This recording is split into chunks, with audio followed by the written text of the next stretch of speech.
خبر شامل کرتے وہاں سے ہمارے رپورٹر سجاد احمد قریشی کی رپورٹ کے مطابق سندھ کے علاقے ضلع گھوٹکی میں بڑھتی بد امنی اور لاقانونیت نے علاقہ مکینوں کی زندگی کو مشکل بنا دیا ہے۔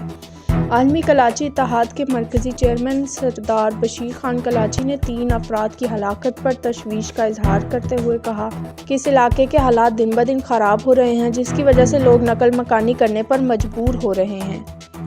انہوں نے بتایا کہ یہاں کے معززین علاقہ اور وڈیرے اس صورتحال کو بہتر بنانے کی بجائے مزید پیچیدہ بنا رہے ہیں، جس سے عوام کا اعتماد حکومت اور انتظامیہ سے اٹھتا جا رہا ہے۔ انہوں نے سندھ حکومت، پولیس اور متعلقہ اداروں سے مطالبہ کیا کہ گھوٹکی کے بگڑتے ہوئے حالات فوری طور پر کنٹرول کیا جائے۔ علاقے کی نوجوان نسل جو تعلیم اور روزگار کے بہتر مواقع کے لیے اپنے گھر کو چھوڑنے پر مجبور ہوتی ہے، ان کا کہنا ہے کہ ان حالات میں ان کے لیے کوئی مستقبل نہیں رہا۔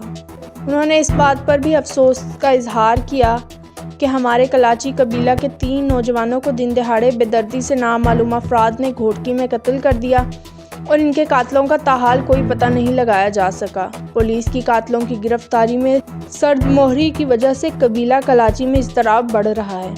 اگر جلد انصاف نہ فراہم کیا گیا تو مقتولوں کو انصاف نہیں ملے گا اور ہم راست اقدامات اٹھانے پر مجبور ہو جائیں گے۔